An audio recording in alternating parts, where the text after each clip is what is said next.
Here they go into the back. The blue line on. We have a race, and Satnova's beaten Pure Steel out by a length and a half. Welcome to Talking Trots, hosted by Morts and Michael Radley on Tab Radio, Racing and Sport. The sensational Sydney Sider Seals to Sam comes off the back straight. He's a bucket load of alliteration, this fellow. Scott Bomber Hill will join the boys to look at the Friday night meeting at Gloucester Park. Here comes Quinny. I'm the mighty Queen is 4 deep and letting go. Sit back and enjoy Talking Trots with Morts and Michael Radley. I'm the mighty Queen is just in front. Dasher VC can do no more. And the West Australian champion has done it again.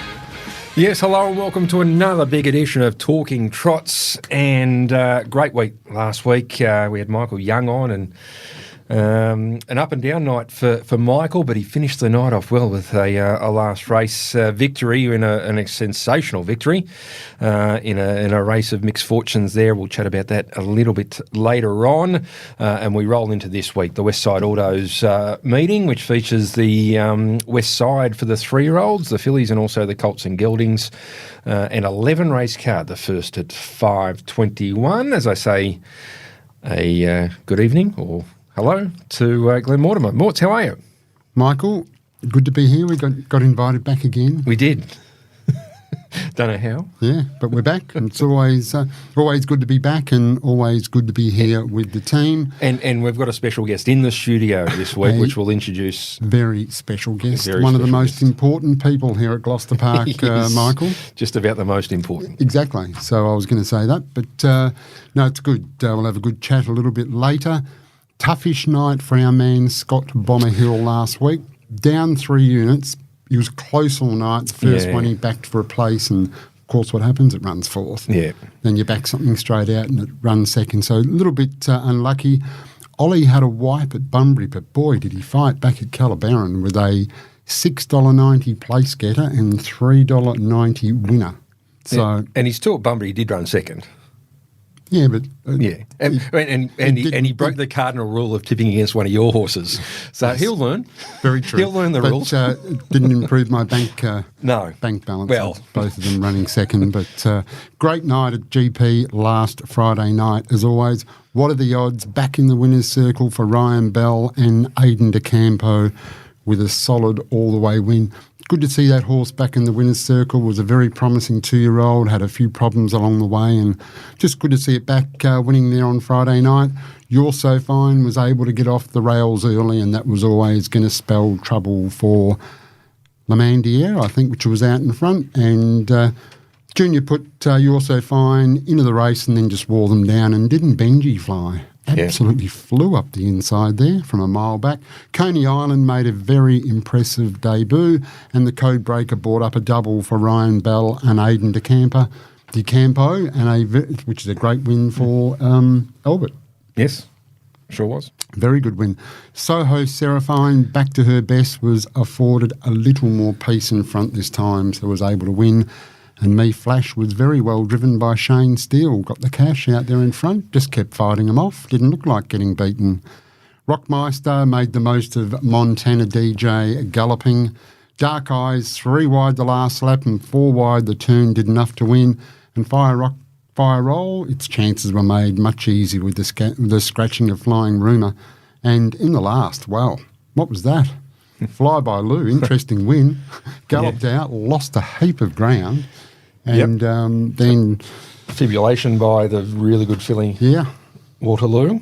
And then Fly by Lou just went straight on by and won easy. So we knew it was going to be an exciting race, but we didn't expect that. Certainly was. So I got a story for you later on as well about a punting story on the night, including the Code Breaker, which you might have heard from your man. He didn't tell you? No, look forward to hearing. But Michael, Friday night at Gloucester Park, it was a training double to Ryan Bell and Gary Hall Senior, a driving treble to Gary Hall Jr. and a driving double to Aidan DeCampo. Down there at Bunbury on Saturday night, Barry Howlett had 3 winners, and they were all very good winners too. A couple of good performances. Cabernet Sugar was Shake really good. And Sugar Covered. So really good night for the Barry Howlett stable down there. Double to Emily Savelko. Sunday at... did you go to Calabaron on Sunday? No, I watched the Training Cup though. Right, okay. Thought you might have gone. No, well, once I knew you weren't going. Yeah, I would have put given me you a off. lift up. Yeah, but in the Bayswater Mazda. correct. But we certainly watched it on TV, that's for sure. So it was a double to Denny Roberts, a double to Kyle Harper, and a double to Stuart McDonald. Monday at Pinjarra, a double to the very powerful Michael Young stable. Kyle Harper got another double, and Gary Hall Jr. got 4. And then Tuesday night at Gloucester Park, a double to Lang Inwood. So another big week of harness racing. In great Michael. form, Inwood. Wayne? Outstanding form. Yep.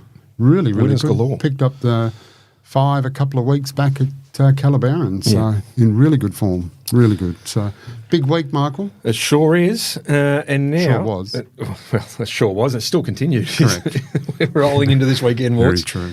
But the feature event at Killabarron last Sunday was the Training Cup, and we have the winning trainer in the studio with us, Michael Blakemore. Before we talk to Michael, let's go back and listen to Lombo Mitchelson getting the better of Prince of Pain and holding off You Better Follow Me. Off the markers, You Better Follow Me moves up on the outside. 28.25 the third quarter. Prince of Pain swings in a length to Lombo Midgetson. On the outside, running on well is You Better Follow Me and Pacific Eagle back to the pegs. It's Prince of Pain in front. Lombo Midgetson coming through in the middle. You Better Follow Me on the outside. It's the upset of the century. Lombo Minchinson has got there to beat You Better Follow Me. The upset of the century from Matt McDermott was only $6, mind you, but Prince of Pain did look the winner, like all the way until about the 100-metre mark, and all of a sudden, big Lombo Minchinson got up on the outside and got him.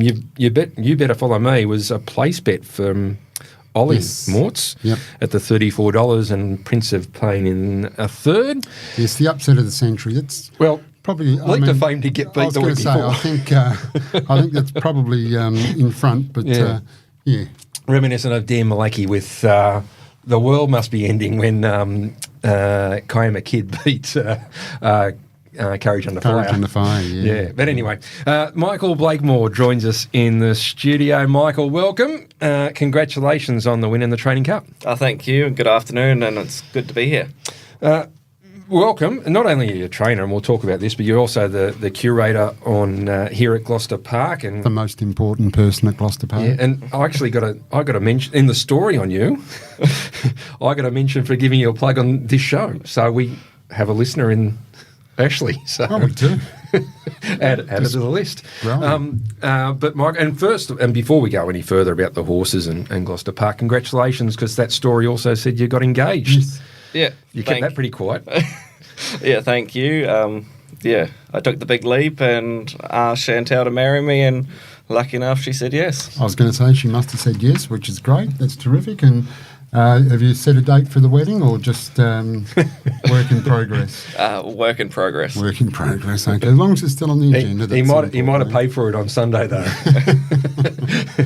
Very good. With Lombo Mickinson and Michael, you'd only got a few horses in work because you do have the full-time job here and you balance it out, but you've got a couple of big owners, Mick Lombardo with Lombo Mitchelson, Kevin Jevons, two Leviathan owners in harness racing that have won Palagroso, that have won virtually every big race in WA and interstate. Yeah, I'm pretty lucky to have them in my stable, and they're good owners. Yeah, well, Mick Lombardo back in probably the 80s, the 70s, the 80s was one of the biggest. 80s, 90s, yeah. Was certainly one of the biggest owners in WA or in Australia. And I think this is his only horse now, is it? Is this the only horse he's got? Yeah, this is his last horse, yep. Yeah, okay. Last horse. Can I ask how it finished up with you? Well, I do a few jog-ups for some trainers, and I got a phone call from Mick one day and asked if I could jog up. Originally it was 2 horses. And, I was jogging him up, and then he sort of asked me if I wanted to keep him and train him, and, I was pretty happy to say yes. Yeah, absolutely. And, of course, that resulted in a win in the Training Cup at Calabaran, and I know that you like heading out there to Calabaran, so it must have been good to win that particular race out there at that race club. Yeah, I love heading out to Calabaran. I always try and find a couple to go out there, and I've said for a little while now I wouldn't mind winning one of those cups out there, and I didn't expect it to be on Sunday, but I was pretty happy. Yeah, just kind of, like I said, it wasn't the upset of the century, but it was Bit of a boil over, yeah. Yeah, but just managed to sneak through and get the head in the right place at the right time and get the win, which was terrific. So certainly would have made the trip home a lot better. Yeah, I don't really remember the trip home. Right, okay. We'll get a little bit more about that later. Been a big week. Oh, I've got a question to ask you, Michael. What's he like to work for? Yeah, he's very good. Leaves me to it, and yeah, he's pretty good. Stop kicking him under the table, please, Michael. Well, I think I was supposed to get a pay rise out of that one. That's a very good idea. Now, I am very curious, though, and if we just digress from the horses for a moment, track curator, I mean, it's not something that you just pick up. No, it's a pretty specialised art. Yeah, absolutely. So can you maybe tell me how you got into that field and, what's involved?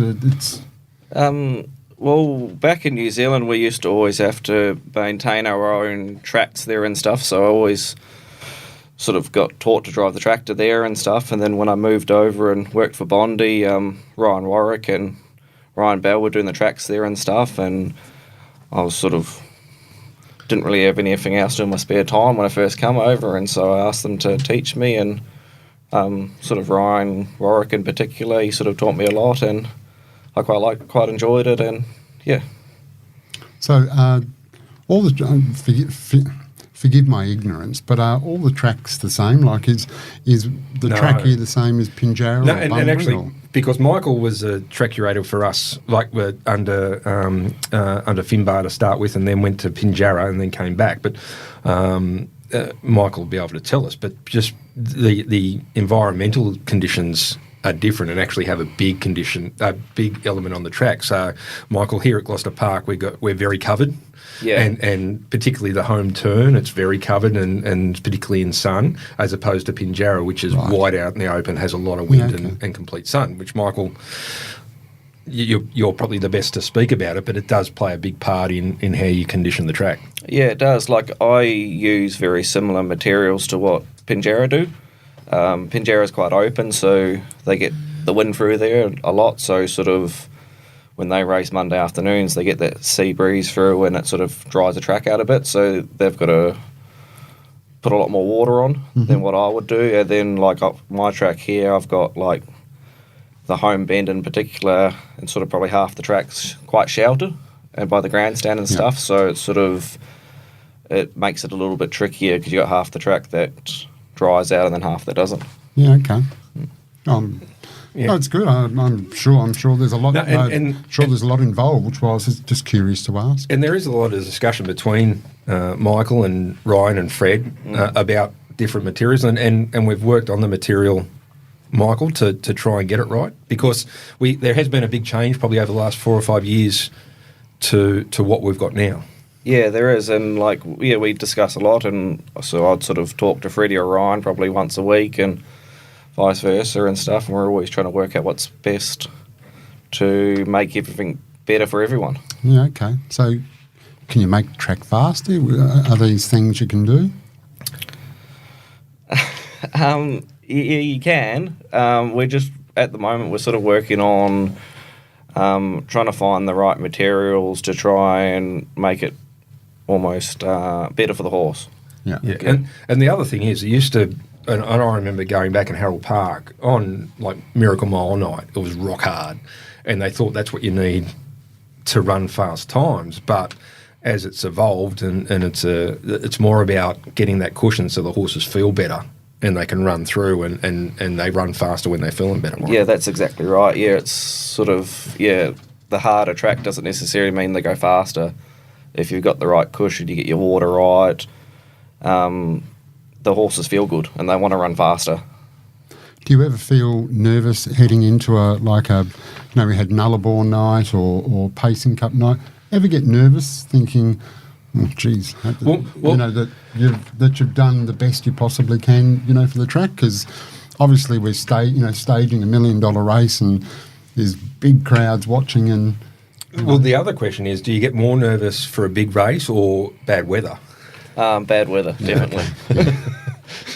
So, because I got to say, all the track curators that I know are very good on the weather.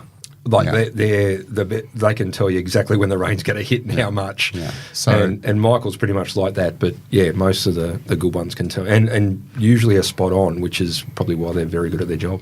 So if I need to go fishing on the weekend, I can ring up Michael and say, hey, can you just give me a weather update?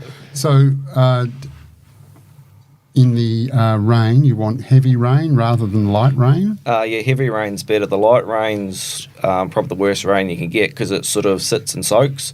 When it soaks, it's sort of when it gets a little bit mucky and soft. While the heavy rain, it hits and sort of runs. Yeah, okay. Yep. Now, judging by that accent, you're from New Zealand. When did that was a terrible.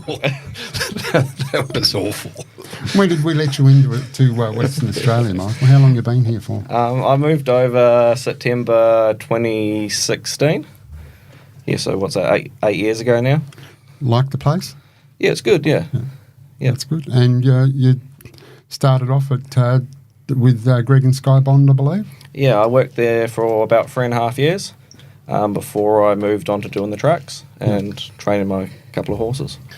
Would have learnt a lot with Greg and Sky. Wouldn't be too many better places you'd want to go to. Yeah, it was. They've got an amazing setup, and I worked for Stephen Reed back home in New Zealand, and he said that he'd been to Greg and Sky's and it was amazing, and he sort of was one of the people that told me I should do it. Yeah, okay. Biggest thrill to date in harness racing last Sunday? No, it's up there. Yeah. No, definitely. I reckon my biggest thrill was Miss Tivoli's first win back at Wagen after about 3 years off and all her injuries. Yeah, okay. I guess that must always be, as a trainer, it just must be good to be able to get a horse back that's had so many injuries and get it back, and not just get it back, but get it to win a race as well. Yeah, definitely. I didn't have much hair left by the time she got back to the races, but it was worth it. Oh, it's good to hear. Now, just on a couple of the horses, so Lombo Mitchison, we saw it go around, win the Training Cup. Back to Calabarin in a couple of weeks for him? No, he's actually in Pinjarra Monday. I think he's drawn barrier 1, so... Nice. It's a stronger field, but hopefully he should equate himself pretty well. Come on, we want better than that. We put our hard-earned on or not? So it's racing at Pinjarra. Palagroso, as Michael said, one from Albert Walmsley's... Kevin Jevons. Yeah, he'll probably go to Pinjarra Monday week. There's a sprint race there for him. He didn't perform very good last start, but I found a few feed issues with him, and I think I've sorted those out, so I'm expecting a better run next time. Yeah, he just struggled as they come around, past the 400 there. Just looked like he gave a bit of ground on that occasion, so hopefully you've found what's going on with him. A couple of others, Dreamwalker. Yeah, he's jogging. He's probably 6 to 8 weeks away from the races. So Dreamwalker's half-sister won. Yeah, which you own, Winter Wonder. Yes, at Bunbury last week. And a couple of others, ones you've had success with, Cullen Star. He had a little paddock mishap the other day, so had to be scratched from the Training Cup, but he'll have a fortnight off and I'll start again on him. Okay, and Tommy Cruz? He's retired now. Retired now? Yeah. Sounds like I should be. Now, Michael, when we were in New Zealand for the yearling sales, myself and Mort's, not that long ago, we got to meet your family. And obviously you come from a really strong harness racing family in New Zealand, and they've got a long association with Woodland Stud. Yeah, so my mum, my dad and my sister all work at Woodland Stud. That's my older sister, and my younger sister's actually just started there. Okay. Nice, got the whole family. Yeah, family discount. Yeah. And they breed horses, and they send a couple over to you. Yeah, Dad's right into his breeding now. He used to train a couple, but he sort of got right into his breeding, and he sends a few over, like Tommy Cruz was one, and Good Deal O'Maddy. And he's got 3 broodmares at the moment, and they're all in foal, so... Okay. Yeah. And because Morts is looking for a service to betters. Or what other stallions they got at Woodlands? Sweet Lou. Sweet Lou? Sweet Lou. You know, if you could have got into him a couple of years ago. I don't think you can get into him now. Yeah, absolutely. I imagine that it would be fairly well, heavily booked now. Yeah, we couldn't get in this year either. So. There you go. Yeah, and Bettor's Delight. So Yeah. been very good Woodland stud. They've certainly punched out a few winners. That's for sure. Yeah. And your sister seems to be the boss over there. She's an assistant stud master, but she's always been the boss. You're the boss here, so we've got that clear, which is good.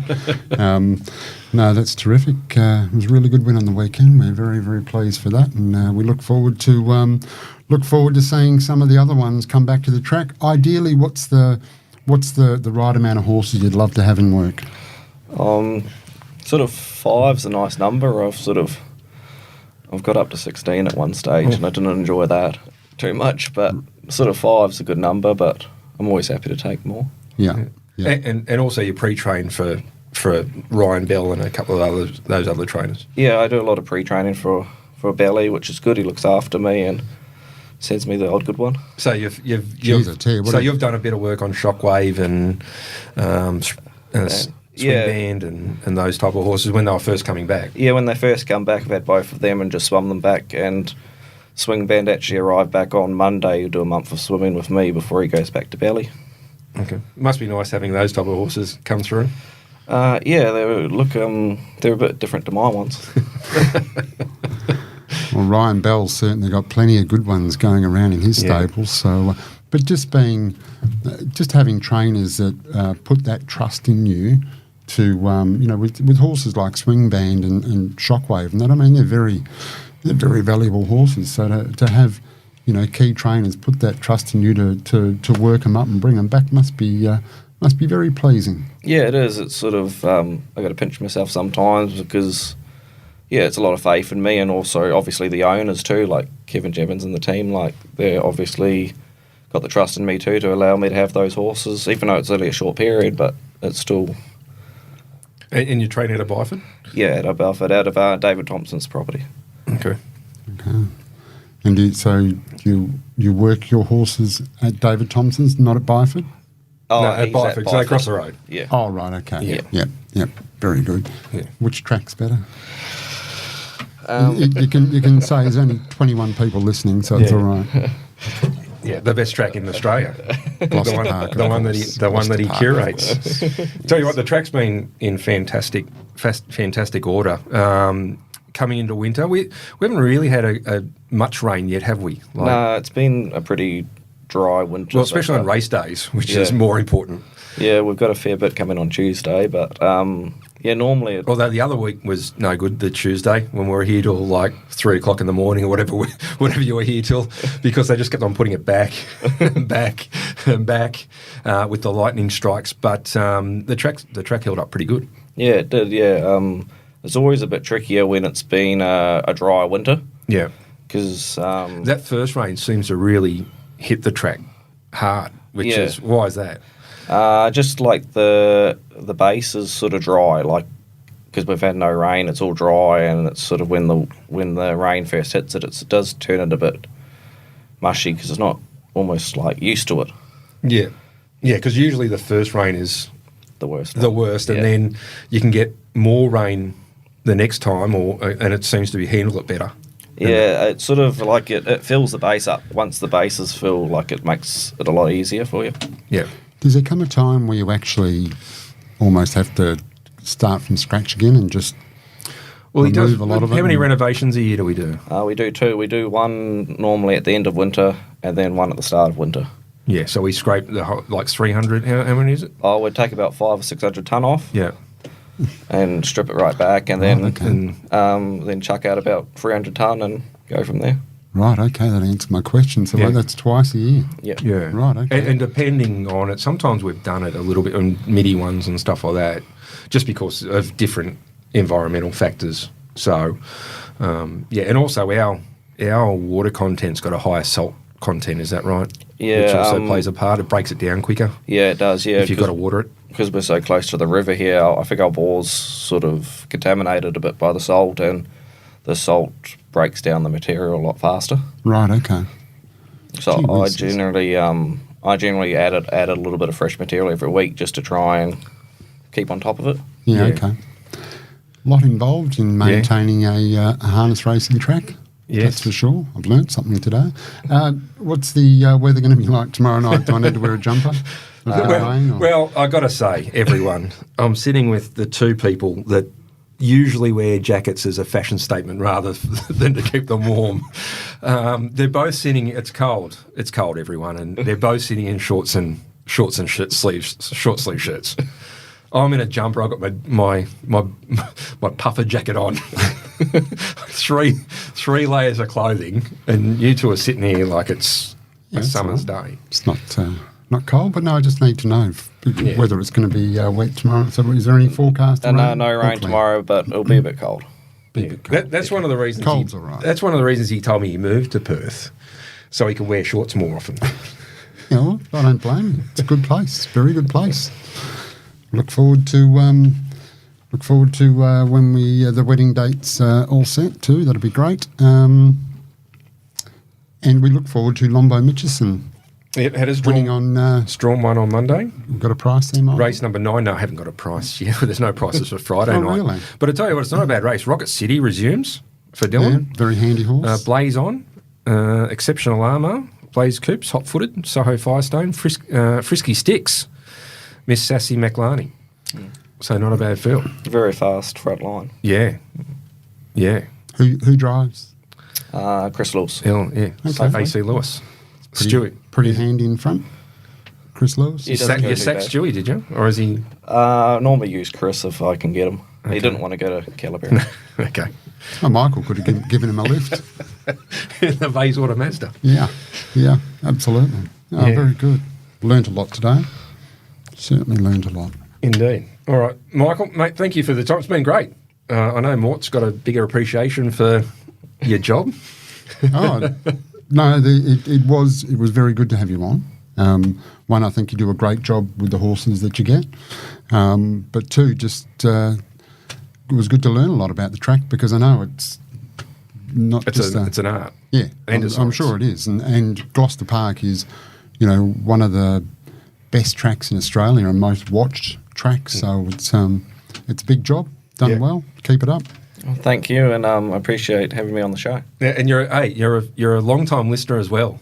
Yeah, I was one of the first, I reckon. Yeah, he actually says to me, he said he loves it when you sort of pause and get ready to ask me a question that I'm going to have to. I do have a couple of questions for Michael tonight that are a bit curly that I need to answer. So he loves for him that. Tonight. So actually, whilst we're he wants you to sign a toaster for him as well. Yeah, I can do that. A kettle and a matching toaster. Whilst we're talking about the track, Michael, what's the update on the move? The redevelopment? The redevelopment's been very quiet of late. Oh well, after the court case, which we comprehensively won, we've re-engaged with Hesperia, and there's a lot of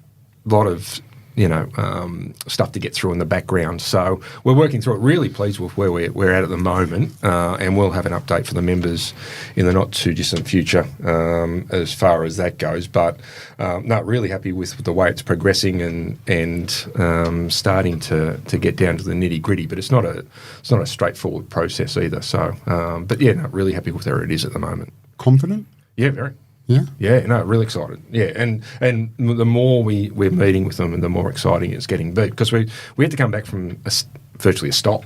Yeah, everything stopped for that 12 months, which put us back, and just getting back into the negotiations because they've got other developments on the go as well, and just getting back in, and the design team were ready to go full blast, and then people change in different areas and stuff like that. So, but no, really confident the way it's going. It's going to be fantastic. It's really coming together, and unfortunately, you got put back that 12 to 18 months, but we'll get it back on track, and it's back on track now. Good to hear, and there'll be some changes to the track, obviously, given that we're going on the other side. Yeah, well, we've got to change the camper. So it's going to be interesting because at the moment it's the home turn that's undercover and it'll be the other straight. So, but yeah, fundamentally it's still going to be half-mile track, and we changed the campers and, chatted to Wayne Edgelow a lot about it and the best way to do it. And I know Wayne's come out and He's had a look and he's also done a survey on all the tracks for Rawa. Yeah. On different things and cambers and different things. So I don't know whether that report's been released or if it will be released. But certainly Wayne is great to bounce off and talk to things, and he's the best at making sure the track's the best. He did our recambering previously when we recambered it back in 15. Yep. And yeah, he's very good. But yeah, no, really excited about it and the way it's going to go. And the other thing is the new facilities for the trainers and drivers, like the new stalls and all that sort of stuff. And that's really exciting. And the way that we're going to progress that way. That's good because just being down at Pinjarra a couple of weeks ago. And yeah, they've got a fantastic facility. Yeah. Absolutely. How much difference compared to the old stables? And they were just terrible. And what they've got down there now is great. Yeah. Really good. Yeah, exactly. And their facilities cater to what they need as far as, their grandstand's fantastic, and caters to what they require. And Michael worked there for some time. He worked with us and then went to there and then he's come back. So it's good to have Michael back. But obviously I think it helped Michael by going down there, Michael, and working with Fred and the different conditions. Yeah, it definitely did. Freddie he'll hate me saying this, but he's the best in the business. He's great. Great, isn't he, Fred? Yeah, he's a good teacher, and I wouldn't be where I am today without him, so I'm really thankful for him. Yeah, and the good thing is there is a lot of talk between Michael and Ryan and Fred about the tracks and getting them ready. Yeah. I mean, we race between us 240 times of the 360 or whatever it is, so like we race 93, they race 50. So, like, we're the bulk of the racing, so there should be good communication between the tracks. So, so it's really good. Is there a lot of work? Sorry, just one last thing on the track. Is there a lot of work to get the track back up to scratch from Tuesday to Friday night, or?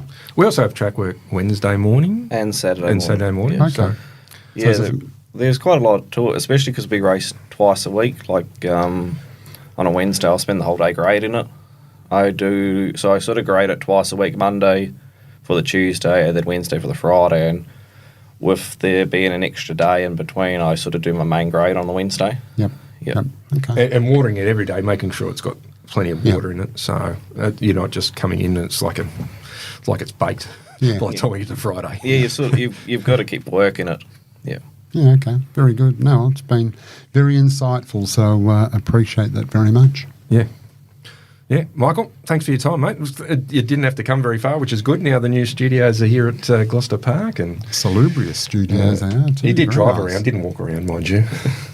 You don't get a physique like this from walking. Mate, thanks for your time. Really good to chat with you. I know Mort's is now au fait with track conditioning. Oh, very happy. That was good. Track preparing. Oh, very good indeed. Yeah. And great to have one of our listeners in the studio, Morts. Yes, and somebody who's doing well too. Yes, indeed. And good luck. Good luck on Monday with Lombo Mitchison. That is a pretty handy field. Yes, no, it's a good field. Actually, good race meeting on Pinjarra on Monday. We'll talk about it a little later, but 10 races on the card. First at 11:23, and there's the Westbred 2-year-old.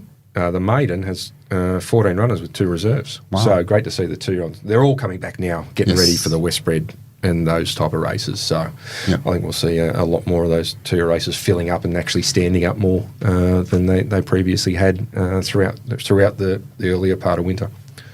Very good. Yep. Is that it? Are you ready? Yep. No questions in front of you? No. Nothing that I'm... No, I promised you I wouldn't ask you that question, so I won't. Okay. Now, before we go to the break, Morts, this segment. Yes. I've actually got my rundown. Loans 1, 2, 3, Morts.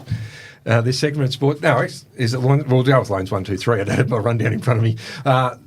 This is not like Michael to have missed the car loans, debt consolidations, or your personal finance. Morts, who do you see? The great man, the nude nut, Steve Sell. Yeah, and you can see him at loans123.com.au, or we don't even need the script anymore, Michael. This is how good it is. 1-800 100 100. And Michael, still doing things the banks can't. Yes, indeed. And he's a great man, Stevie Sell, great supporter of us, great supporter of Tab Radio. And, yeah, that's right. I have to apologise to our friend at Steel Blue Boots. No, I've got him for the next segment because I've got a story on him. Oh, right. Yes. I now know where you're headed with that story. Okay. The great punting story. Story. We've got a great punting story from his function here last Friday night. Talking about a little bit of luck, the leader of the opposition had a nice little collect on lotto yesterday. Oh, beautiful. Yeah. Didn't realise it went in and put it to the machine and the little whistles and bells went. And of course, didn't have goggles on, so had no idea. Had to ask the bloke behind. Did they bring out a big novelty check for her? Oh, jeez. Yeah, okay. So it was a very nice win. So, very happy indeed. Beautiful. So. All right, don't need yes loans. No, not this week. All right. Now, we had Michael Young on last week. It's a Michael-a-thon. And we spoke about Fly by Lou and the trial and how he thought that the last quarter was going to be the slowest just because of her racing pattern, and it all went out the window when she galloped at the start. Seemed to have lost all hope, and especially with Waterloo going to the front, but unfortunately fibrillated. We know all about those type of things, Morts. And wasn't it sensational? It was incredible. Run, like just circle the field, notwithstanding Waterloo fibrillating, but just putting the gap on the rest of the field and running away. Absolutely amazing. It was a stunning result because it was just, as it went out the back, you thought, well, if it gets down and pacing, it could then get very keen, and it just went straight past them and just kept gapping them. Didn't look like stopping. Yeah, let's hope all is well with Waterloo, because sometimes with the fibrillations it can be they get straight back into rhythm and there's no issues going forward, and hopefully that's the way with Waterloo. As we go to the break, let's listen to Fly by Lou, another sweet Lou. Aren't they going good for Woodland Stud? Fly by Lou. This is Fly by Lou winning for Gary Hall Jr. and Michael Young. Side of Decla Diva, and then came Spice Package and pulled out of the race is Waterloo, a sad sight down the back straight, and it is all over. This is going to bolt in Fly by Lou, 27.4. Not quite as big as margin as a trial, but it's big enough. It's 30 metres in front of Stellar Edition. Now Spice Package runs up with Princess Michaela to battle out the minors, but this is bolted in Fly by Lou. Won by 30 metres to Spice Package, 5 metres Princess Michaela. Hi, I'm Steve Sell from Loans 123. We are car finance specialists. We can help you find the loan you're looking for, your new car, and help find a home for your old one. If you want a new or used car but feel uncomfortable visiting car yards on your own, we can help and often save you money. For a stress-free way of buying and financing your next car, who do you see? Steve Sell at loans123.com.au or call 1800 100 100. Talking Trots with Morts and Michael Radley on Tab Radio, Racing and Sport.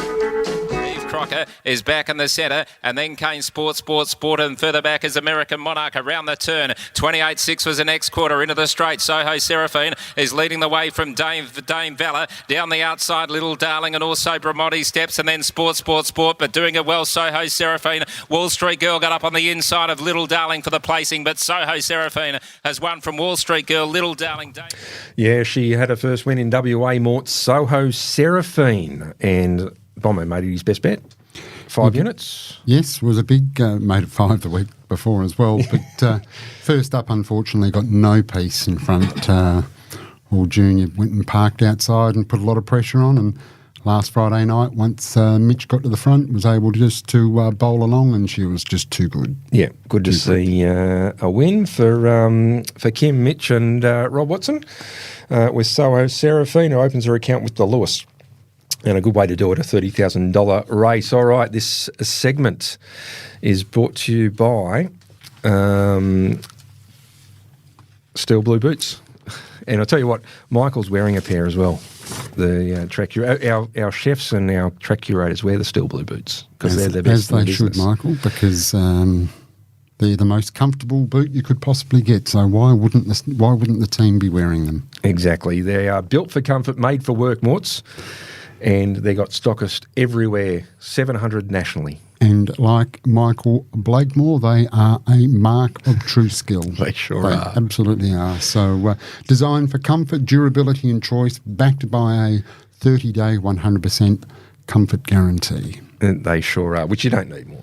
Now, there was a big night last Friday night for the Steel Blue team, I believe. We will, and we might actually do it because we go to play the co-breaker going to the break. So we might do it before the co-breaker because it involves the co-breaker. Right, okay. Why don't we do that? Yeah, go for it. All right. Now it's time to welcome in another man who's a mark of true skill. That is Scott Bomber Hill. Bomber, welcome to the program. G'day, Rads and Morts. How you going? Very good. Thank you, Bomber. Very good indeed. It was a toughish week last week. Bit unlucky. The one you back each way runs fourth and the one you back straight out, of course, comes second. So bit challenging. But anyway, they're on again tomorrow night. They sure are. Exactly right. One of those nights where you just can't quite be on the right side, but then other nights you get all the luck. So we'll hopefully get it all tomorrow night. Indeed.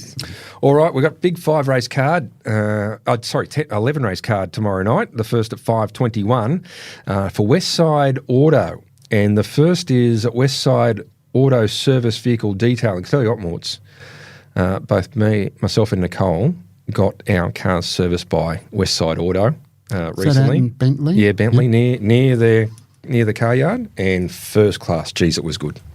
They really looked after us. Oh, terrific. Yeah, that's good. Really looked after us. Westside Auto Servicing, only new, but geez, they do a really good job. And they're the sponsors of this week. Bob and the team out there, and we'll go and look after you. Now, the first race is at 5:21. It's the first race we go to preview. Now, Mort's unfortunately no prices this week. They've been doing 4 or 5 races every week. Last week we got the whole 10. This week we haven't got any.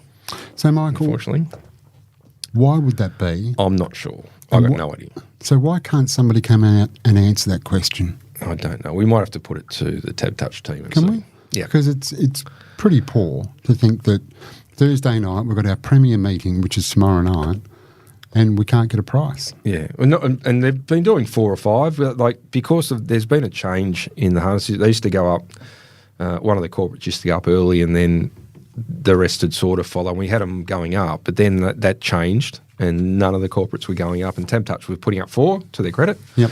And then last week they all went up, which surprised me, and then this week's nothing. So it's a little bit hard if they're a little bit, if you're waiting for the prices to go up and you don't know when they're going to go up. But anyway. So maybe, just maybe. So I've written down there Tab Touch. We're going to follow up during the week we will ask the question why. Maybe it's because they come on here, listen to the early winners from Bomber, and they took the cash on take them to the cleaners. Correct. Maybe that's the reason.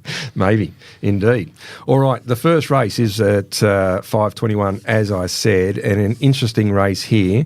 A couple of horses going well here. Bleon Bling out in barrier 6, El Waddell in 7, and G Smith in 8 should be in the market, and major overs off the back line for Chris and Deborah Lewis. Michael Blakemore's favourite driver, Chris Lewis, aboard, and why shouldn't he be?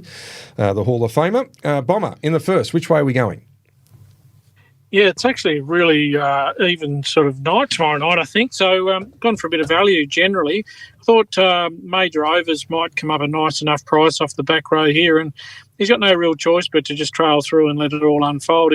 There's plenty of speed across the front, so they should go hard enough, I think, and hopefully too hard for a race of this nature. And he's got a nice turn of foot when held up for one run, and I think this is the type of race that he can get over the top of them late. So hopefully we get around the sort of $4 mark and he gets the money for us.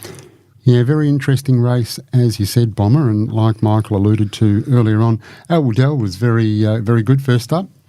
Ran fourth for my man Lindsay Harper. Beyond Bling, Lang Inwood, their stable's absolutely flying, but both drawn out a little bit wide, so makes it very, very interesting. Major overs, the only one on the back line there for Deborah and Chris Lewis. So race 1, number 10, Bomber. What's our staking plan there? Yeah, 1 unit bet, Morts, as you just alluded to. There's a few chances and a few I think that will go forward, so hopefully that turns into some nice early speed and this guy can be the one late. All right, that's the first. The next race we got to look at is race number 3, which is for the fillies and mares. And as I have a look at the market, or have a look at the field, we've got Flame Tree in 1, Sweet Vivian in 2, Stormy Size 3, Brûlée, stablemate to the pole marker in 4, I Better, War Street Girl, Sovrana in 7, Beyond the Sea, who was really good first up for Murray Lindau, Little Darling outside the front. On the back line, we got Lady Prima Donna, Parakeet, and 3 Rumours outside the back line. Bomber, which way are we going in race number 3? Yeah, the touch is a pretty tough night, but I thought this is one that I was keen on, and 3 Rumours. So I think she's back to her absolute best, and she doesn't get the draw here, but I think that just ensures we get a better price, and I think her class can get her over the line. She absolutely bolted in 2 starts back, and then was enormous in defeat last time when she did all the work and was sniped late by a very good mare. And as we know, Soho Seraphine finished just behind them there, and she came out last week and made the form look pretty good. So I think she can justify the most likely favouritism here and overcome the draw. Can you just help me a bit with this one, Bomber? How do you map this race? It's not the easiest in my eyes. How do you see it? No, you're right, Morts. There's plenty of speed, and this Sovrana out wide will come across and have a good look. And I thought there was a few underneath that'd be trying to keep their toes there, and for that reason, I think they're going to go pretty hard through the first quarter or so, and then she'll get the opportunity to come around them as they sort of settle through the middle part of the race. I think even Beyond the Sea might have a dip early. Flame Tree will want to kick through, so there is plenty of speed there. So 3 Rumours will either get to come around when they settle, or she can come with 1 run late. I don't think it'll matter much. Yeah, agree there. That's for sure. So race number 3. 3 Rumours for Nathan Turvey and Emily Savelko, and Emily driving in some very good form of late as well. So race 3, number 12, 3 Rumours. What's our staking plan there, Bomber? Yeah, she's our biggest bet of the night. A 3-unit bet. I love the way she's gone her last couple. When she does hit form, she really holds it. So in a race of this nature, I think she can get it done. Very good. All right. Start. That's 3 Rumours in race number 3. Now, we've got to take a break here, Morts. We're going to play the Code Breaker. But a bit of an upset there as well in the free-for-all last week. And Steel Blue had a function in Quinnies and went and saw Ross, and he's produced a ticket, actually a physical ticket, which surprised me to start with. Too much cash. He's had the all-up, which he must have got mail from somewhere, Morts. Was it from you? Could have been. Everyone tips, and he's shown me. He said, "I've marked the wrong horse." So he had the first leg, which had run a place, which he wanted to. The second leg was race 4, number 4, happened to be the Code Breaker, which he didn't mean to back, for the win at $11. Very nice. And it's got the cash, so everything was going into Street Hawk, right? Which gave him a few heart palpitations, I think, because it took forever to get there, but got there in the end. Yes, nice dividend too. It was a really nice dividend. Yeah, for very him. good. I believe they were scratching. We almost had to chip in to help pay the tote. They were scratching around to try and find the money to pay out, but. Very good collect for the great man on the big night for Steel Blue. Steel Blue, hey? Everything he touches turns to gold. It does. He's incredible. He'll be here on Friday night. Got a few horses going around. Yes, he's incredible. None better than Ross Fitzgerald, that's for sure. All right, let's take a break. I don't even know whether he knew he was on this horse. But sweeping down the outside is the Code Breaker for the very formidable combination of Ryan Bell and Aidan DeCampo. 3 wide, letting go with a good run now. Has raced up. The Code Breakers out wide while they pray the inside. Jetstar, no run for Armour Rhinestone. Around the turn though, Steal the Show's on the outside. Jetstar, while they pray the Code Breaker coming on strongly. It's Steal the Show though, just in front. The Code Breaker coming at it. Steal the Show, grabbed by the Code Breaker in a boil over. And the Code Breaker has won from Steal the Show. And third, very tight, nearly. There's always a lot more in store for you at Retrovision. Like Retrovision's lowest price guarantee. If you find a lower price on a same-stocked item, we'll beat it. There's our 60-day price promise, where we'll refund you 120% of the difference if you find a lower advertised price on any purchase. Plus, RAC members save an extra 5% every day of the year. After 60 years, a lot has changed, but there's still a lot more in store at Retrovision. You are listening to Talking Trots with Morts and Michael Radley. Who still can't get out, and further back in the field is Holy Hecker. Around the turn though, and Cownie Island Lure is clear. Leads from Max Better under pressure. Ideal Tomato the inside, and then came Rock and Roll Elliot, who can't get a run back on the pegs, but doing it very easily is Cownie Island Lure. It's well clear over Ideal Tomato and Rock and Roll Elliot back on the inside, but a comfortable win to Cownie Island Lure. Wins it nicely. Second, Ideal Tomato. Third. Another one by Sweet Lou, Cownie Island Lou, for junior and senior. And Morts, hadn't seen Mark Congdon at the track for a while, and he's turned up. I thought, this horse must go good if Mark's coming to watch it. And also Rusty Collette was here as well, who part owner as well. So former owner of I'm the Mighty Quinn has got a share in this. Had some really nice horses over the years, but he owns this with Silky Moore and Russ Collette. And although Junior did almost get fined for loitering in the first quarter. Yes, very, very slow. But another good 4-year-old for senior. That Jeez, brought up a treble for Silky. He had 3 winners in the night. Including the last one. Yeah. So a big night, but a very good debut by... another good 4-year-old for senior. Yeah, he's got a few. Yeah. He's got a few. Going to be a Mr. great... Smarty, Skyloo. It's going to be fantastic at Retrovision Golden Nugget. Isn't it what? Isn't it what? Is. Really looking forward to it. All right. Mighty Conqueror making its comeback tomorrow night. Yeah, in the free-for-all. Which is good to see. Yep, and Denny's elected to drive it, which is interesting. Ahead of Jetstar and Street Hawks. So, both in form. Good to see Mighty Conqueror back. All right, this segment, Morts, is brought to you by Retrovision, your local WA electrical appliance specialist, where RAC members receive an additional 5% every day. Michael Blakemore knows that because Michael shops there often. Then he has to get Dylan Edgden Green to go in and fix it up for him. Install it. Get it installed. Now, Michael, this weekend at Retrovision... Yes. Buy a TV and a soundbar. Yep. Just got to be the same brand. Okay. So buy a Samsung soundbar, Samsung TV, get an additional 22% discount off both products. And that offer is available at JB Hi-Fi, The Good Guys, Harvey Norman and Retrovision. But at Retrovision... you get the additional. Correct. So you'll get 27% off. Yes, with your RAC membership. Correct. So... great deal this weekend at your local Retrovision store. Yeah, Michael might buy some so he can watch the Training Cup over and over again in perfect sound. Yeah, big 75, 4K. Be great. Won't it? All right. Let's have a look at the next race we're going to look at, and it is race number 5. As I have a look at the field, just checking that there's no markets up still. Race number 5, and this is the westsideauto.com.au 4 and 5-year-old Westbred Winter Restricted feature, and it's worth $30,000. This is a pretty good field. Lucid Dreams, very speedy, drawn 1. Paul Edward in 2, Instigator 3, Who's the Dad in 4, Darty Boy 5. Another good beginner too. Yep. Tana Biddy in 6. Armour X Factor 7. Magnus Victor 8. And What Are the Odds? Winner from last week at outside the front line. And then inside the back line, Call Me What You Want.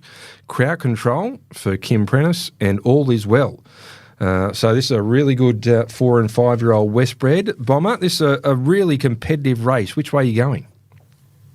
Yeah, I'm actually going to back a couple, Rads. Number 11, Crowd Control, and number 12, All Is Well, both come up with very poor draws, but they've got the class to overcome it in a very, very good race. Crowd Control, he'll go around at a big price, but he's a horse with a bit of a motor, and his 2 runs back have been very good. In fast time, he's had no luck in either. Just ran straight up behind him last time, was a real eye-catcher, and while he's dependent on a bit of speed here, I think there might be a few pushing forward. There's speed right across the front line, and they could just go too hard here. So more than happy to back the 2 from the back, and All Is Well as the other one. He's well and truly showed what he's capable of, and I think we get the right price here from a poor, what looks to be a poor draw on paper, and he's going to be right in the race. He's right up to these. If he draws the front line, he would have been, quite short, this horse. So if he can get the right run into it, he's going to be thereabouts as well. I like your thinking, Bomber. I must admit, before I came in tonight, I had each way alongside Crowd Control all day, every day. I think it's going to be a great price. And from the draw, going to need a bit of luck because, as Michael said, it's a very good field, plenty of chances, and also all is well. Yeah, if it had a frontline draw, would make a big difference. So a couple of really good each-way chances there in race number 5, Bomber. Horse number 11, Crowd Control for Kim Prentice and Mitchell Miller. And All Is Well, number 12, for Kat Warwick and Chris Lewis. What's the staking plan? Yeah, going to be a cracking race, I think, Morts. But, we'll be cheering pretty loud if one of these can get over the line with just one unit on each. But particularly Crowd Control, I think he's going to come up a really nice price. And like you, I love the way he's going. So a bit of luck required, but the right price to have a look. All right. That is the 4 and 5-year-old Westbred Winter Restricted. All right. And the final race we got to look at is another feature event of the night. This is the Westside Auto Wholesale Financing Available 3-year-old Westside fillies. And it's worth $30,000 over the 2130 metres. We've got Declan Diva drawn 1 for David Young, Mania in 2, Relative Liama in 3, World Secret 4, Across My Heart 5, Push Button Rock 6, and outside of the line of the 7-horse field is Stellar Edition. Bomber, which way are we going for the 3-year-old Westside fillies? Yeah, I think Relatively Armour's the one that has the most options here, Rads. I'm sure Plan A will be to lead, but she's equally as effective off a sit. So if that happens to be the fallback, then, I won't be giving up hope, that's for sure. She's been going really well of late, and form stacks up nicely for a race like this. And if she does find the front, I think she's deep into the red sort of prospect. So more than happy to be on her, and given she can win from in front or behind. Another very even race, race number 9, small field, but I think it's going to be a fairly competitive betting prospect with plenty of chances. Going to leave it up to you, Bomber. Race 9, number 3, Relatively Armour, Colin Brown, Madison Brown, the driver. What's the staking plan here, Bomber? Yeah, she's a 2-unit bet more. So like I said, if she does find the front, we're on good terms with ourselves, but she can win from behind. And, as is the theme for most of the night, it's a pretty open race. Certainly is. Yes, indeed. Very, very tricky card. Lots of value tomorrow night. Hopefully. Bomber, no multi this week. A little bit tricky for a multi. Yeah, I was going to put a place one together, but I just thought we've got plenty of value around most of our tips there. Probably bar 3 Rumour, she'll probably be favourite, but I think we get plenty of value amongst the others. So if we can snag a winner or maybe even 2, we'll finish on the right side. Beautiful. All right. AFL this week, boys, for you? Oh, Friday night? Just about all over the AFL season. That was soul-destroying last week, Bomber. We'll give it one more week, Morts. Yeah, it was pretty soul-destroying last week, but hopefully we can butter up and only playing the Maggies, so... Another draw. See how we go. Blockbuster. At the moment, we take a draw. We'll take a draw. No. Indeed. All right. Bomber, thanks for your time, and we'll speak to you next week. Thanks, guys. Have a great night. Good on you. There is Scott Bomber Hill in with his selections, and a bit of value there, Morts.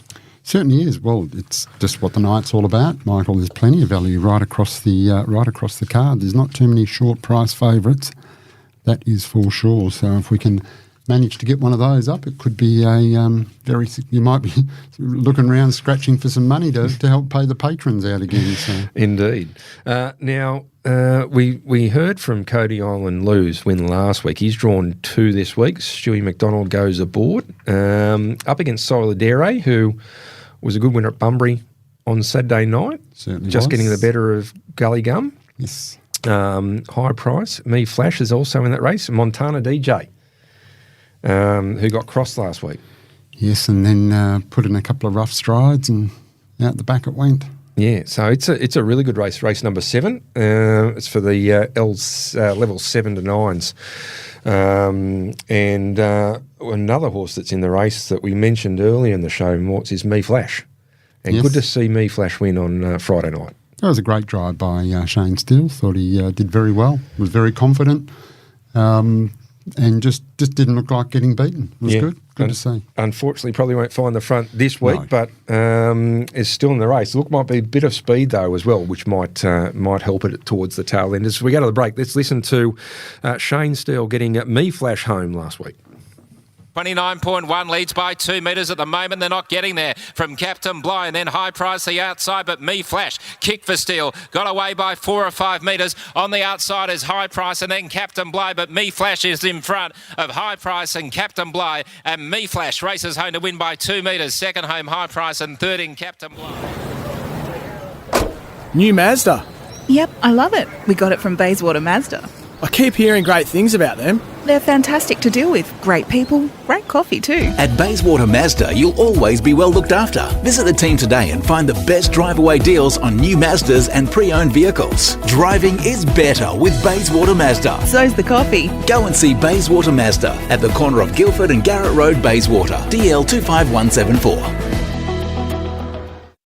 You are listening to Talking Trots with Morts and Michael Radley. Velvet Shadow comes to the 250, leading a length on Queen of Stars, dropping back now Military Star, passed by Montego. About to come 4 wide as Roussinol and I Said Booze back on the pegs. That third quarter was 29.6 as Velvet Shadow had shot away down the straight. 2 in front, Roussinol and Montego fighting out the minor. I Said Boo along the inside, but start to stop for Velvet Shadow all the way. A length and a half to Roussinol. I Said Boo. Fado fourth. Good on you, mate. There we go.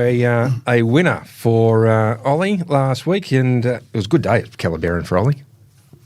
A terrific day. Had a one place getter paid $6.90 and backed up the next race with a winner. $3.90 was a great result. Yep, and 2 seconds at Bunbury on the Saturday night, and we'll speak to Ollie in just a moment, Morts. But this segment is brought to you by Bayswater Mazda, corner of Guildford and Garrett Road, and you know better than anyone, Morts, how good it is. Just purring along is the Mazda 626, Michael. Beautiful car. Had it a couple of years now. Haven't gone that far with it, but it's just a beautiful driving machine, and there is no better place to buy your Mazda than Bayswater Mazda on the corner there of Guildford and Garrett Road in Bayswater. Yes. Great service, great cars, great people, and great coffee, Michael. Indeed it is. All right, it's time to welcome into the program Ollie Cownie. Ollie, welcome to the program. Hi, Morts. Hi, Rads. Great to be on. Mate, great to have you on, and 2 seconds at Bunbury, but tell you what, Calabarin Sunday turned it all around for us. Good we were able to make up for it with a couple of collects on Sunday. I think the rest of our selections ran placings and were really good. I thought Soradare was fantastic, and it was a fantastic drive there at Bunbury too to flush out that cover, and then just got Gully Gum for speed late in the end. So it was a great win, Soradare. Yep. Yes, Aiden DeCampo on his home track, or on any track, very, very hard to beat. It was a great drive and great win. Indeed. All right, and tell you what, we're heating up. We go to heating up in Queensland. We'll chat about Albion Park in just a moment. But this weekend we've got Gloucester Park Friday night, which is the 11 races. The first at 5:21. What time's the last race, Michael? 10:25 for you, Morts. Is that okay for you? Oh, thank you. Any reason why the trot was on before? No idea. No, I don't get told those sort of things, Morts. Right. So I can't blame you? No, that's the one thing you can't blame me for. Really? Yeah, that's the one thing. Okay, take the blame for many other things, but the race order I can't help you with. Okay. But then we go to Narrogin on Narrogin's on Saturday night, so it's the only country meeting over the weekend. There's 8 races. The first at 6:04 at Narrogin. But we got a big meeting at Albion Park, and we get to see Leap to Fame go around from barrier 1 over a mile, and he's $1.90, Morts. Just concerned he's going to get crossed. Yeah, there's a few. Struggle to get there's a great field, and as we said, they're heating up. The Queensland Suns also on Saturday night. But Ollie, Narrogin on Saturday night, what have you got for us? We'll kick off in race 2 at Narrogin. Cabernet, it was a great winner last start. Got out quickly at Bunbury and led all the way. Been pretty good before that, I thought, without a lot of luck was good behind Tualoo, and the start prior Better Arcade. Follows a good beginner in Bonamore, and I think should be nice and close to them in this race. Bonamore and Pecunious raced each other during the week at Pinjarra, and there wasn't much between them there, but Cabernet brings probably a stronger form line to the race and can get a cosy run just off them, and I think he can finish over the top in that race. So Cabernet in race 2, I think he'll be likely a short price, but I think he'll be winning. In race 4, Black Rock, bit of a revelation this time in. It was obviously quite handy early on, went around at $1.24 on debut and made a break and had a long time off after that, but since just hasn't put a foot wrong and won four in a row, and it was fairly effortless at Gloucester Park on Tuesday. It was able to find the front and strolled away for a comfortable win. Steps up again here, I think, but looks like he can find the top at Narrogin, and from there should be very hard to catch. I think the main danger is obviously Sugar Shake, who was an incredible winner really at Bunbury 3 wide nearly the whole trip. I think if Black Rock turns out to be too short, then Tahi, I thought, was really good last start, and I think he can run a place on the peg line in this race behind Black Rock. And then in race 6, one that I don't think we'll get the hardest website price on. I don't think we'll get $31 about it, but I thought Master Leighton would be really hard to beat in this race. He choked down last start. He was sent back to the trials. He sat last in the trial, and he dashed up quite nicely there to suggest he took no ill effect out of that last run. His few runs prior were numerically poor, but they were really good runs. I thought they had a lot of merit to them. He's a quick beginner. He often, when he leads, he's in the placings, and I think in this race around Narrogin, he'll be really hard to beat, leading from the inside draw with the main dangers likely racing off the pegs. All right, that's Narrogin on Saturday night, and Cabernet was good last week. Your first tip, really strong, and it's a good race. Eddie won't like us tipping against Pecunious, but Ollie, he won't like you tipping against Pecunious, but you might get a message. But no, I tipped Pecunious on Monday, so did you? Okay, Eddie was pretty pleased about that. But I can't go with Pecunious in this race. But if she does win, I'd be really happy for him. So yeah, everyone's a winner. I've got to tell you, race 4 at Narrogin, that is a cracking race, and I know you've found what I think is the winner there as well, Ollie, but that's a really good race. Really good race there at Narrogin on Saturday night. Yep, it's a good meeting. Looking forward to it. Good meeting. 8 races, the first at 6:04 Saturday night. Also on Saturday night, because we're watching Narrogin, stay tuned for Albion Park, Ollie. And tell you what, it's now in full swing, the Queensland Carnival. I think once again it's going to be on Sky Thoroughbred Central from about 6 p.m. WA time. And we get to see Leap to Fame to go around in the Wandeyes Mate. What a great horse Wandeyes Mate was. What about 70 races? Jeez, he was a ripper. Yeah, a great horse. Came and raced over here for a couple of races. Okay. Yep. Yeah, and tell you what, he's trainer driver. I remember seeing a couple of interviews and just fantastic. Trying to remember who. Well, the Wanderlesses had him, and Damien Stanky. You're not sure because it goes back a long time, Michael. Yeah, and a couple of interviews. I remember Wayne Wilson interviewed, and he's sitting on some hay bales. Jeez, it was just a fantastic interview. A great horse was Wandeyes Mate, and we get to see one of the best we've seen in a while in Leap to Fame go around. But I tell you what, in the Tab Touch market, Leap to Fame $1.90. Drawn Barrier 1, District Attorney, who beat him last start with Jack the Giant Killer Callaghan aboard at $2.35. Have they got the market right here, Ollie? It sets up as a fascinating race, doesn't it? I think a lot of speed. The common thought is probably that turn it up, just zip straight across Leap to Fame at the start, which I agree with. I think he'll get there eventually, but Leap to Fame's not the slowest of beginners, so if he was able to dig up for long enough that there was a gap for him to get off, I think it'd still be really hard to beat in this race. I think the best value at the moment looks to be Turn It Up on that place line, because he is a brilliant miler and he's raced at the top level, so competitive for so long. I think he's hard to look past at his current price. Yeah, the other, like a lot of speed. You said that Turn It Up, but also Karina Problema has got a lot of speed for Nathan Dawson in the bike. So it's a really quick front line over the mile. It is, and Canina Problema at its best is a quality horse and has been competitive in some of the better races. So while he's a bigger price in this race, you can't write him off, and Can't Find a Better Man was a really pretty dominant winner two back, and District Attorney was, as you mentioned, he was the giant killer recently, and Don Liu was a fantastic run in the Patrons Purse as well. So there's just, and the track record holder here, Black Sedance, will be massive odds in this race, so it shows you how strong the race is. All right, have you got a tip in that feature, the one Dice made? I don't know if I can tip the winner, but I think Turn It Up, as I said, he's probably a good place bet, I think, just as an interest in the race. And then if you saw Leap to Fame getting out too far above even money, I think he wouldn't be the worst bet to have in the race either. All right, and I'll just ask you about race number 3 before I get your selections in the race, because Mortz will be watching this race. He'll be glued to the TV because Frankie Ferocious returns to racing.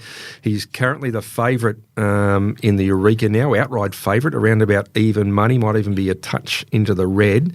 With the terrible news, Extreme C, Mortz, has gone amiss and needs a break, and he looked like he was something special. Very special. Did a suspensory ligament injury, unfortunately. So not something that can just be fixed. No, unfortunately, he's got some time off. 6 or so months off. So, but Frankie Ferocious outside the front line here for Cam Hart goes back aboard. Ollie. $1.45 tab touch. Jim RT. Ricky Thurlow's got the drive. 460 drawn the pole. This horse could not have been more impressive at his last couple. Don Hugo's also in the market at $8.50 for L.A. McCarthy drawn barrier 2. What do you think of the race? It's been an incredible few runs, Jim RT. Even that first up run when he was off the pegs on a wet track and they went 51, and that was probably a lot faster than it looked there. It's been unreal, and them 2 runs since have been incredible. And I think in this race, he probably is stepping up quite a bit, Jim RT, to what he had been racing. Obviously, Frankie Ferocious was a runner in the Miracle Mile, and he won the Chariots of Fire. So I'd be inclined to think that Jim RT might want to take the trail on Frankie Ferocious personally, and if that was the case, then Frankie Ferocious would just be a times and margins type setup. His trial recently was still really sharp there as well, and if he does get to the front, even the track record could be in some danger, I'd say, if the track was nice and fast on Saturday. Yeah, indeed. It's going to be a great race, and Frankie Ferocious, Mortz, you'll have your peepers parked on it, as certainly will. Freddie Hastings is saying. Looking forward to seeing him go around on Saturday night. All right, can you find us a winner at Albion Park, Ollie? Yeah, in race 8, it's another one of the feature races, the Queensland Sun. I think there's a market up for this one already as well. A horse I've been following for quite a while now, Ellis Street. He took on the Derby at Redcliffe last start, and he was able to come away with the win again. He worked hard to get to the front. He forced over. Delhi Rowe was drawn the inside, and he elected to take the trail on Ellis Street eventually. And Ellis Street really fired up through the middle. He took off, and it looked a bit dicey there for a little bit. It looked like he might have overdone it, but in the concluding stages, he just pulled away and was a really good winner again. I'm actually not sure he's that well suited to Redcliffe, so I think a step back to Albion Park where he can run along and just run quick time is really suitable. And the horses that are drawn underneath him here, I think they'll be really quite happy to take a trail on him. So Ellis Street looks extremely hard to beat there again. There's some pretty nice horses in the race. There's a Rhoda who took out the Cup last week at Redcliffe, which was quite amazing, and I think he might have even broken the track record there. So that was quite impressive. Draws awkwardly here. Free Thinker, he's been awesome this time in, and Ragazzo Dartilli is a horse on the up as well. But I think Ellis Street can keep taking that step up again and can take out this race here, which could set up for him to be a big player in the Hayden and then potentially in the Eureka if he was to eventually get there. So it's really exciting. Yes, he's currently 340 with Tab Touch is Elliott Street, but tell you what, the market's he's favourite at 340. There's a number of runners under double figures, so it's a really even race is the Queensland Sun. But some exciting racing, but no doubt the Wandai's mate who Merv and Daryl Renke had. Merv and Daryl Renke had Wandai's mate. Okay. Yeah, and won 73 races. And what a superstar it is. It'd be nice to have a horse that has 70 starts. It would. But he was a superstar of the 80s. Was the great Wandai's mate and raced all the big names as well. Didn't miss Gamelite, those Popular Elm, those type of horses. But a great night racing at Albion Park, but also Narrogin. It's going to be a really good night's racing Saturday night to sit down and watch on Sky Racing. Ollie, thanks for your time, and we'll listen to you Monday with Timmy Walker at 9:30. Looking forward to it. Thanks, guys. Good on you, Ollie Cownie there. Morts? Off a big week last week, so looking forward to another big week this week, Michael. Yes, and racing, certainly going, it's really good up there, but some good racing, Gloucester Park Friday night, Narrogin on Saturday, and we get to watch Albion Park as well with the Narrogin Cup. Yeah, I think Friday night at Gloucester Park, like you said, it's very even. There's going to be some great value there, and a couple of really good races at Narrogin that I'm looking forward to on the Saturday night in between watching Frankie and what's happening up there in Queensland. So, and you'll be looking at all these horses that are potential Eureka horses, no doubt. 64 sleeps to go, Michael, until the Eureka. So not that we're counting, but yeah, it's just starting to get a little bit, hotter now, and seeing our horses come back should be good. Real tragedy about Extreme. So yeah, he looked like he was. Yeah, he's scary, something special. And the Hewitts had another horse. I think I mentioned to you in the late '90s, might have been turn of the century. That was related. Red Sea. Well, they're in the family. Yeah. And he was a good horse, Red Sea. I think he won 21 out of 24, something like that, and injury plagued. Yeah. But I remember watching him at Harold Park, and he was something special. So sad because he was injury plagued throughout his career, and then you get another one, and it only happens to the good ones, Morts. It certainly does, and that was a real shame to see that happen. But there's plenty of other good horses that are going to come and take his place by the look of it, Michael. It's going to be a cracking Eureka. So 64 sleeps, and of course we've got some great on-track entertainment that night. We've got Jessica Mauboy there as well, so they're doing a good job out there at Tabcorp Park, Menangle. Bruce and the team. Yeah, but unfortunately in Queensland there's a couple that aren't going to make it from Victoria. There was an issue with the flights or something like that. So I don't think the Lost Storm will make it up there now. No. And he's already got a slot. But yeah, unfortunately Extreme C. So I think there's 5 now that have got slots, and Wayne Loader will have to find another slot for another horse for his slot now that Extreme C's out.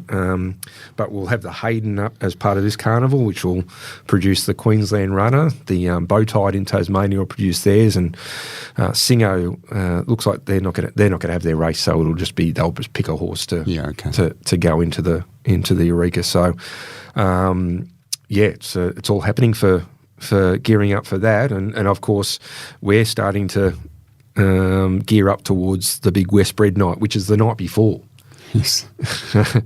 So throws up a few challenges. So the Westbred the night before, which is the two-year-old races, which is worth 215,000, which hopefully you'll have a couple of runners in, Morts, and the 3-year-old's worth 100,000. So. There you go. Michael Blakemore will have the track in tip-top fashion on the 6th of September, and then. Wouldn't expect anything less, Michael. No, and then we'll have the Eureka the next night. So some good racing around the country, that an exciting racing. And we get to see those because Monday at Pinjarra got 10 races, and the 2-year-old Westbred Maiden has got 12 horses with two reserves on as well.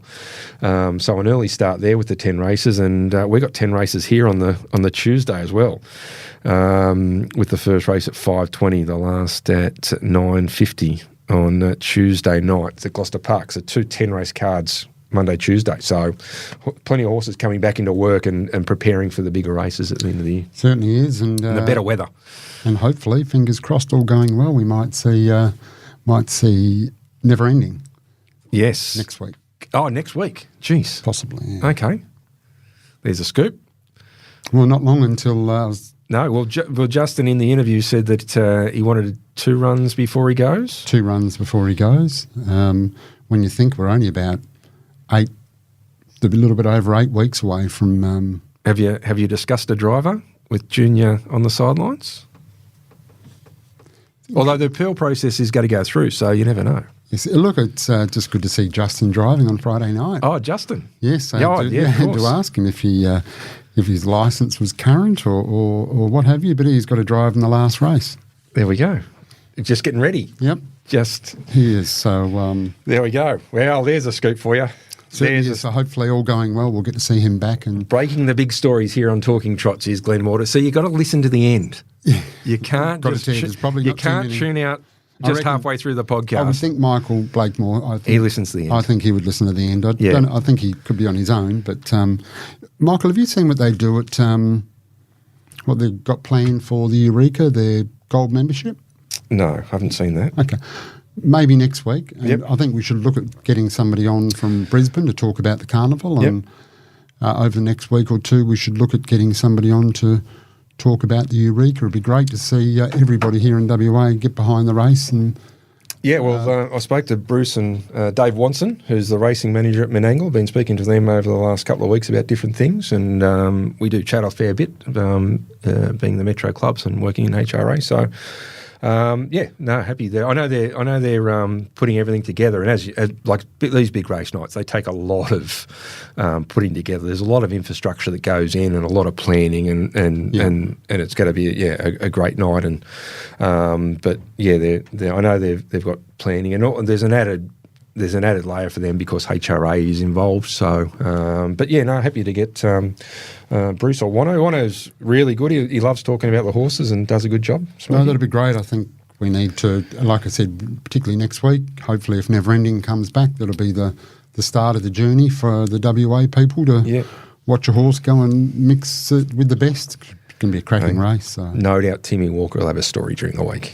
He's so. very good. Certainly hope He's usually on the ball with those sort of things. Now, speaking of Tim Walker, tomorrow morning on the Gloucester Park preview. The Retrovision Gloucester Park preview. Correct, thank you.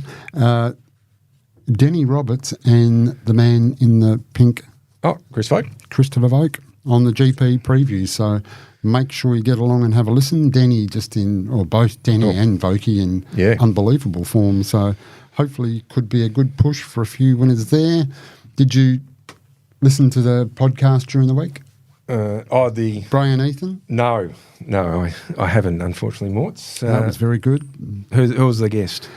Jacob Blight, and I love it because his nickname is Malcolm. Okay. And if you follow football, Malcolm Blight was one of the best players to play the game. So, it was really good. He's just a young bloke who got... the problem is I wouldn't know anything they're talking about. Yeah, no, but it's good. Light-hearted, few laughs, and the boys do a good job. That's good. So get along and have a listen. I think that's just about all I've got for you, Michael. All right. Why not? But we'll work towards next week somebody talking around the Eureka and the Brisbane Carnival. Yep, beautiful. All right, no, we can work on that, Morts. Thanks for your time. Thanks for Michael for coming on. Thanks for Bomber for his tips, and Ollie, as always, did a great job. Thanks for Bray for pushing the buttons. Good luck tomorrow night, Morts, with Ruby Lavera in the last at 10:25. Looking forward to it. It was a good first up run. So. Artful Mickey at Pinjarra on Monday. Driven by Jay Prentice again. So. Yeah, getting his eye in. Yes. Beautiful. Look, it'll be looking forward to a couple of exciting days of racing and, great weekend. Outstanding. 10 races at Pinjarra, 10 races at Gloucester Park Monday and Tuesday. Looking forward to those meetings. Hopefully you back a winner over the weekend. Hopefully we found a few winners for everyone. Until next week, it's bye for now. Talking Trots with Morts and Michael Radley on Tab Radio, Racing and Sport. Chances are you're about to lose. For free and confidential support, visit gamblinghelpline.org.au.